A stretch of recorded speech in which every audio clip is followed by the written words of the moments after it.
Let's begin. Who is this Jedi? Ahsoka. Ahsoka. Ahsoka Tano. 2-episode premiere streaming Tuesday. Hello there.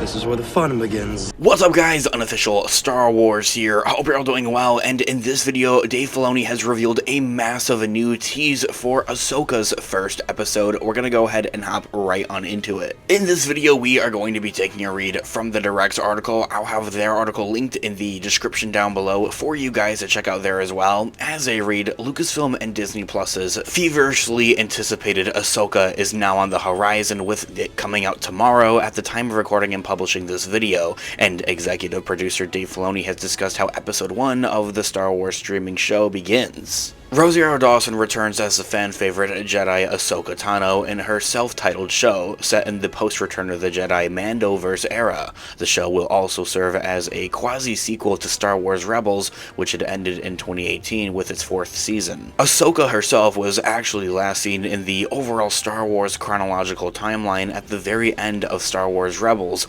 summoning Sabine Wren to their quest to find Ezra Bridger, but this key moment isn't rumored to really reoccur until during the Ahsoka show itself, so we will be seeing the same snippet that we see at the very end of Star Wars Rebels in the Ahsoka show, and I think that's something that does show, and that we have seen in some of the trailers even. That being said, what has Tano been up to before that, beyond her roles in The Mandalorian Season 2 and in the Book of Boba Fett? Well, it appears that Dave Filoni has just revealed how the show is actually really going to start, with giving us a brand new tease in a new featurette for the Ahsoka posted to the official Star Wars YouTube channel. Show executive producer Dave Filoni himself had spoke about where the 8-episode tale finds its central character in the season premiere, saying it in quote, "From the beginning of the show, Ahsoka is out here in the fridge of the galaxy when she hears whispers of this warlord's return. She decides to enlist her friend's help," ending that quote right there. And really, just as we kind of all have kind of thought, even I think at that, Ahsoka's just out and about chilling, living life, and she begins to start hearing whispers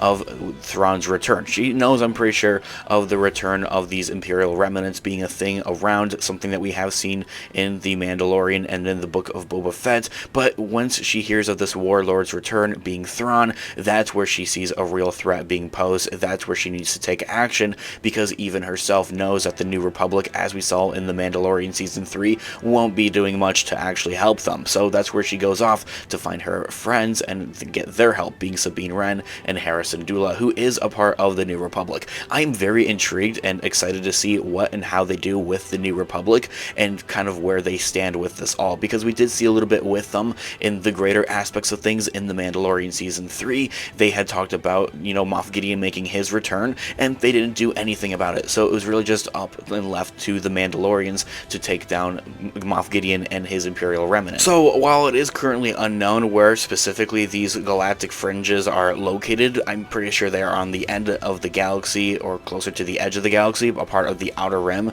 Fans are well aware of that. That warlord Filoni has referenced is none other than Grand Admiral Thrawn himself, being played by Lars Mikkelsen, as I had mentioned. Lars Mikkelsen being the voice actor for the character in the Star Wars Rebels animated show. Ezra Bridger sent himself, Thrawn, and Thrawn's command ship into the galaxy's unknown regions at the end of Star Wars Rebels. Ahsoka knows firsthand that the grave danger which Thrawn represents to the New Republic and to the rest of the galaxy, and really is a major threat that needs to have action taken upon, so it makes sense that she'd reach out to her friends. And judging by the show's marketing materials, the friends Ahsoka seeks are of course none other than Sabine Wren and Harrison Dula, two of the principal heroes of Star Wars Rebels, a part of the Ghost Crew. In the show's production brief, Dave Filoni further expanded on Ahsoka's lone wolf, samurai-like status that audiences find her in the outset of the series, noting how the character has been keeping busy doing good deeds where she can, saying that, in quote, "She's a wandering samurai-like Jedi, doing good deeds where she can, but always ever watchful of greater evils that may lurk, that may threaten all that's good in the New Republic," ending that quote right there. And I really just have to say, I think it's so cool that he references it to Ahsoka being the samurai-like character, because really that's exactly what the Jedi characters were really first based upon, is samurai-like heroes of that was a part of George Lucas's original vision. And he really does kind of just say that in that quote of that she's just out and about living life and doing these good deeds of where she can, not really getting too involved in one side or the other of the light side of the Force, of being a part of Luke's Jedi Academy and really being a part of that, or maybe being a part of some of the more darker things, like maybe what Balin's Skull is being a part of that we will see throughout the Ahsoka show. She's really just out here being like a gray Jedi to a point. Dave Filoni had additionally commented on the threat of Thrawn's return. Ahsoka was previously seen gathering clues on the Chiss X-Imperial during Season 2 of The Mandalorian, but now Thrawn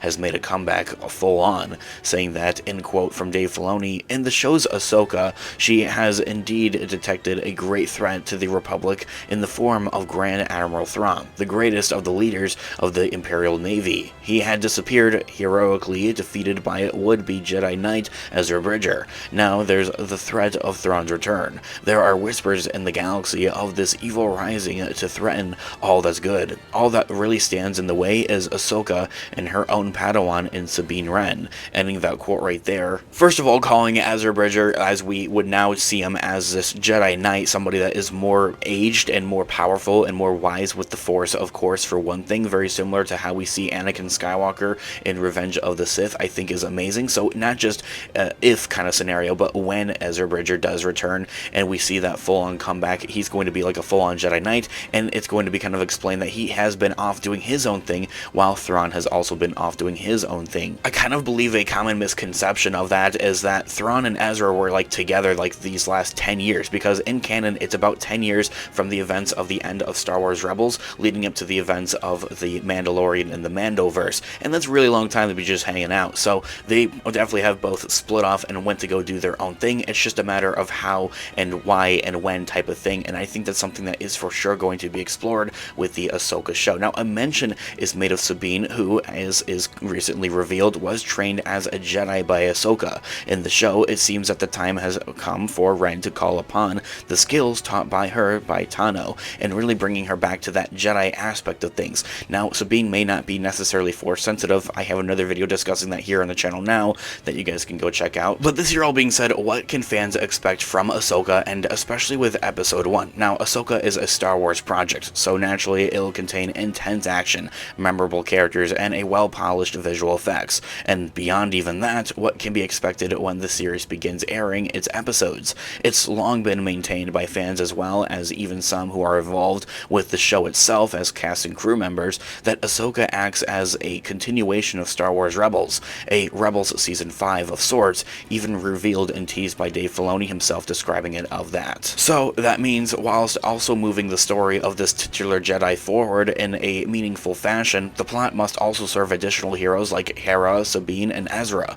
This show will also do some setup for the eventual Dave Filoni directed Mandoverse movie that was just announced earlier this year. Now, even then beyond that, perhaps some other characters from the surrounding time period that in the rest of the Mandalorian could pop in. A Din Djarin or a Luke Skywalker, perchance making some type of cameo, is something that could happen. Or maybe Ahsoka will play host to everybody's favorite Lasset Zeb, since The Mandalorian Season 3 saw Zeb put in live action in his first appearance with live action, especially with this timeline here. Lucasfilm likely wouldn't want to waste this fully realized CGI model of the character, so it feels very probable that he'll be present in Ahsoka some way or another, especially given his strong connection to Hera, Ezra, and the company of the Ghost Crew. Whatever the case may be, and whatever surprises Star Wars Ahsoka has in store, all will be revealed at the beginning of its first episode, with its 2-episode premiere coming out tomorrow at the time of recording this video, Tuesday, August 22nd at 9 p.m. Eastern Standard Time. Guys, let me know all of your thoughts and opinions in the comment section down below, guys. Thanks so much for watching today's video. Of course, this has been Unofficial Star Wars. May the Force be with you as always. I'll catch you guys in the next one. Peace out.